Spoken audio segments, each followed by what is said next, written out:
You're in for a treat today because all the way from Park Avenue Synagogue, we have a lead Rabbi Elliot Cosgrove here to talk about his new book, For Such a Time as This. It is such an honor to have you here. Thank you so much for having me here. It's good to be here. I mean, you have this incredible way of bringing people together. I would call you the unifying rabbi. I have heard you speak on the pulpit so many times. Thank goodness for YouTube. And I just walk away feeling so good and so proud to be a Jew because you don't shame anybody. You make everybody feel good about who they are, and it's all about unity, which comes through in your book. So tell us about what the objective was of your book. I mean, you put it together, you wrote this in a few months, and it came out right before the anniversary of October 7th. Yeah. So, look, what does a rabbi do? On a certain level, a rabbi as a pastor is to give people the words, of vocabulary to give expression to the sorrows and the joys that they're going through.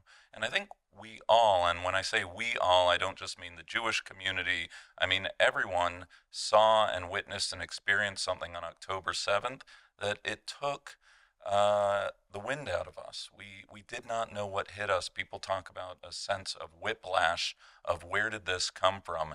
And so what I sought to do, and I'm right, Sharon, in a very short amount of time, is to try to craft a narrative of how we got here, where we are, what we've been experiencing, both from a national perspective, a congregational perspective, also in the rabbi's office, right? The quiet, intimate conversations, and maybe a few thoughts on where we can go from here. Really a tool, a toolbox that people can have conversations about what we're experiencing right now. I mean, personally, for me and so many of the moms, when October 7th hit, and then watching so many of our students on college campuses and high schools as well, the hate was just like a big splash of cold water on our faces. We didn't know that it was there. We really had never experienced it before.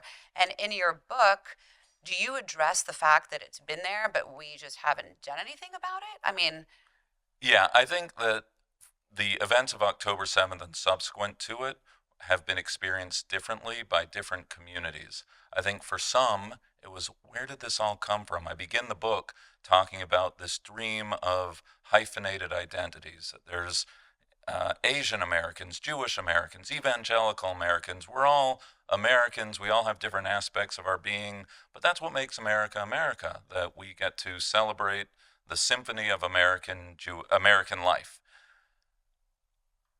And we thought, as American Jews, that we were the exception. Yeah, there's anti Semitism in Europe. There used to be anti Semitism, but we thought there was some sort of exceptionalism going on in our story.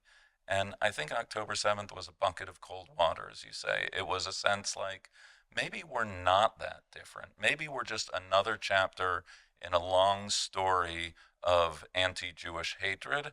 And many people had this feeling of where did this come from. There were some, though, who said, no, it's actually been there all along.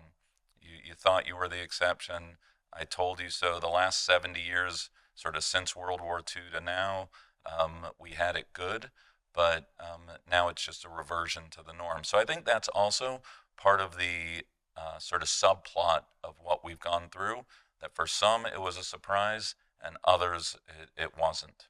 but now we know. So wherever we were, pre October 7th, post October 7th now, a year later, we all know, we've seen it, right? Yeah. And so what is your advice to parents who are raising, Jewish families so that our kids can grow up feeling really that Jewish pride and that deep value for our heritage and who we are so when they go to college, they're not confused about, trying to fit in and knowing their role?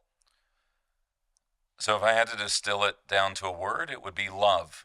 Mm. It was great to be a Jew on October 6th.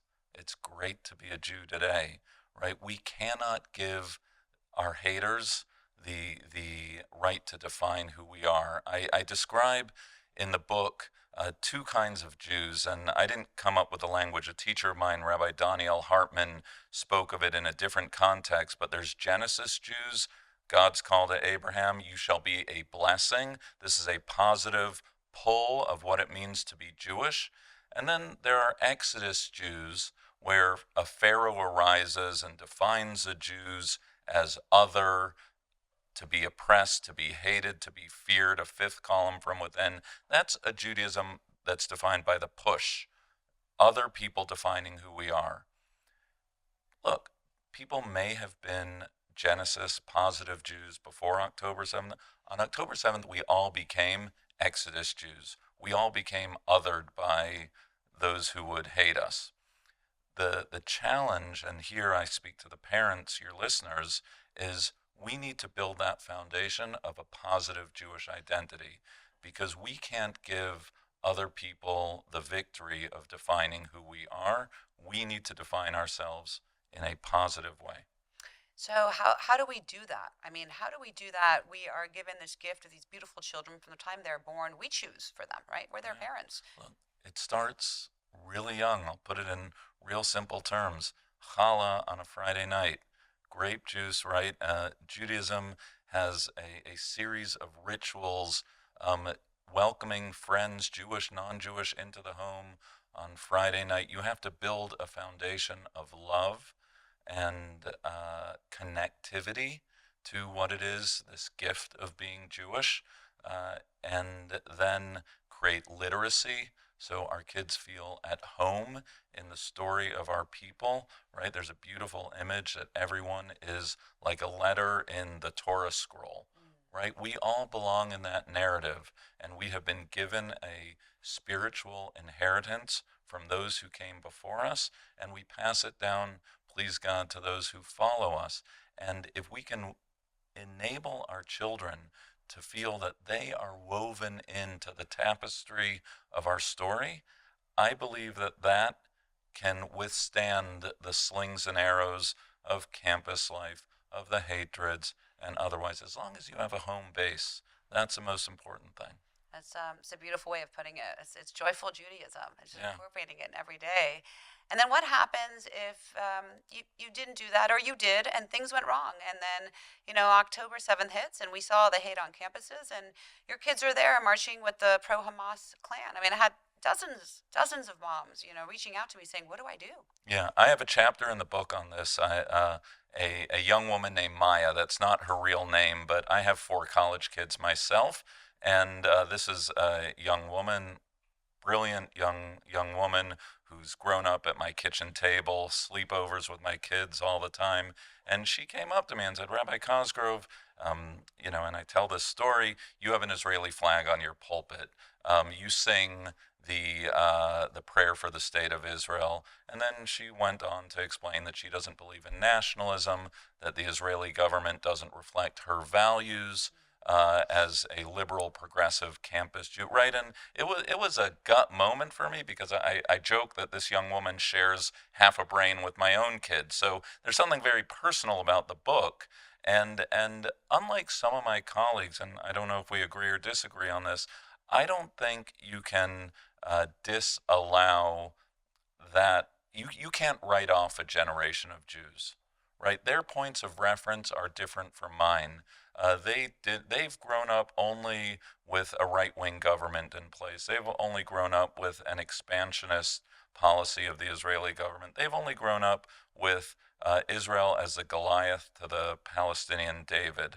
And so you can't tell a young person that their story isn't their story. All you can do is force force might be the wrong word, prompt that person to ask and interrogate their own views. Okay, so you don't believe in a nationalist formulation of the Jewish people. So how do you square that with thousands of years of Jewish vulnerability? Or you don't approve of every decision of the Israeli government, but let's talk about the ring of fire around the state of Israel, and Houthis, Hezbollah, Hamas. There are differences between them, but what they all share in common is the shared hope for the destruction of Israel. And then do the most important thing of all, which is stop talking. Prompt that young mind to articulate a response that can withstand the existential threats of the Jewish people. It might not be yours, but what you've done is ask that person to be a stakeholder in the well-being of the Jewish story. And I think you can get a lot more out of that connectivity with the next generation by engaging in dialogue than by telling someone that their voice doesn't matter. That's great advice. I think that's so important to do. And you're absolutely right. I agree with you. I mean, you talk about having the Israeli flag on the pulpit, and you talk a lot about American Zionism. Yeah. Can you share with us a little bit about what that means to you? Yeah. For me, uh, my Jewish identity is inseparable from my support and engagement for the state of Israel, right? Through no merit of my own, I was born into a time of a sovereign state of Israel. For thousands of years, Jews have prayed, hoped, aspired for this moment, and you and I live in that moment. It is unconscionable to think of a Jewish identity that isn't somehow connected not just to the sovereign state of Israel, but where 47% of world Jewry lives. Their well being is my concern. And so their fears are my fears. I think that's sort of the secret sauce of Jewish identity, to feel a sense of global connectivity. And the crimes against that were perpetrated on October 7th weren't just crimes against Israelis, they were crimes against Jews. Frankly, they were crimes against humanity, the atrocities that occurred that day. And so my American Zionism is an American Zionism that works tirelessly day and night for the safety and well-being of my brothers and sisters. I have family who's serving in the IDF. My nephew is serving in Gaza right now. I mean, this is not family in an abstract sense. This is family in my WhatsApp daily, hearing about their well-being. Yeah, 100%. I mean, I don't think we can exist as a Jewish people without the state of Israel. It's our home, and I'm so excited because I'm going in a few days to see my family because they've all been serving in Gaza and they're home. Luckily, when I get there, so I can hold them and embrace them. But it is home, and when we go to Israel, there's a feeling for Jews that this is home. Yeah, I call it in the book, I call it the invisible thread, right? That wherever we are, we feel somehow that we are stakeholders in that story of the Jewish people globally and the story of the sovereign state of Israel. It's home. It's home. It's home. And how important is it for families to travel with their children to Israel to actually see it and feel it?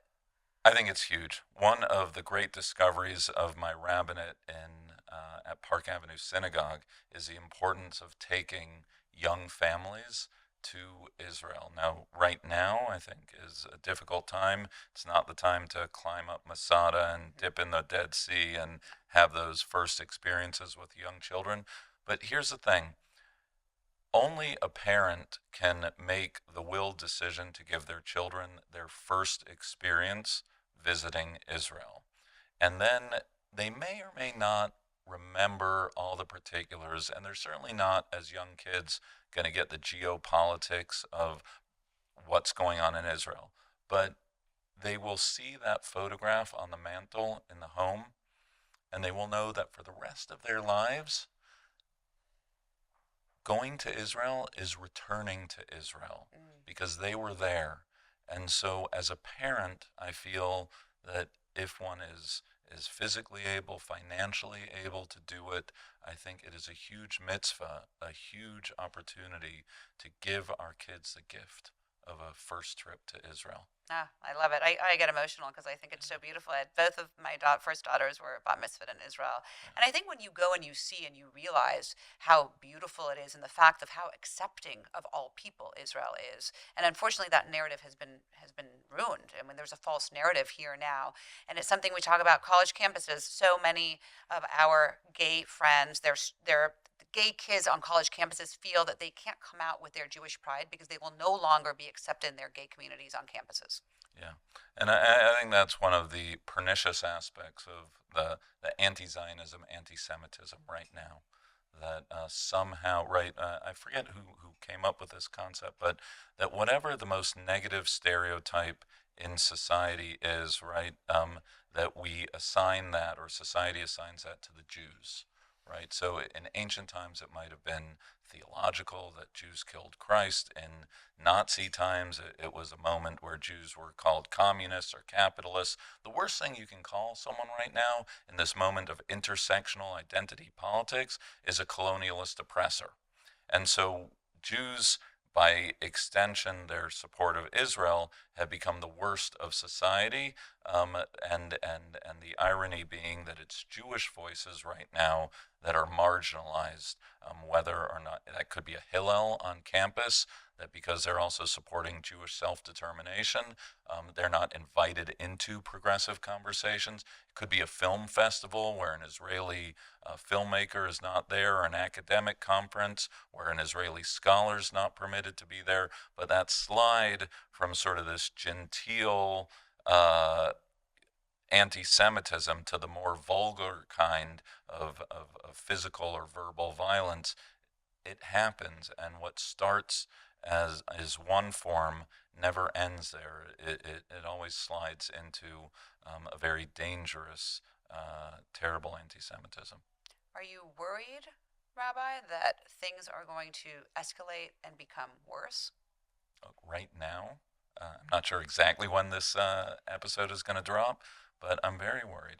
This is a moment of time. We're all looking at the news. We're watching what's going on in Lebanon. We're watching everyone posturing in Iran saying that they're going to counterattack Israel. This is a moment where I think that there are existential threats. I think that this is a moment that it's not about a he said, she said, exactly where a border is or who started what. This is a moment where the enemies of Israel seek Israel's destruction. And whatever your politics are, you could be on the left, you could be on the right, but there are those in this world who seek Israel's destruction right now. And so, unfortunately, it's a very scary time. But regardless of where we stand politically, and regardless of our personal beliefs, we are all Jews in the diaspora. Yeah. So, if there is one piece of advice that you want to share with all of us on what it is that we can be doing in the diaspora, look at the camera over there and share a message that you want to share with all So Jews. the name of the book is For Such a Time as This. It takes its message from the biblical book of Esther, where Esther, who had hidden her Jewish identity in the palace of the king, was called on by her uncle to say, who knows if it was not for such a time as this that you've arrived at your station. And Esther responded, and the Jewish people were saved. I think we all need to find our Esther moment. For me as a congregational rabbi, it's leadership, it's advocacy, it's philanthropy, it's engagement with Israel. Everyone needs to find their lane where you can defend Israel's right to self-determination, and also where you can assert a positive Jewish identity that's defined by your love of people and tradition, not by those who hate us. Wow. Rabbi Elliot Cosgrove, what an honor it has been to chat with you. I can't wait to read your book and gift it to my friends, especially non-Jewish friends as well, who need to read Yes. it. You are a light. Thank you. We thank you for being here. You saw it right here. If you don't follow Rabbi Cosgrove, make sure you do, because you will get great glimpses and inspiration and unity and love, something we all need so badly right now. And we hope to see you next time right here on Moms Matter.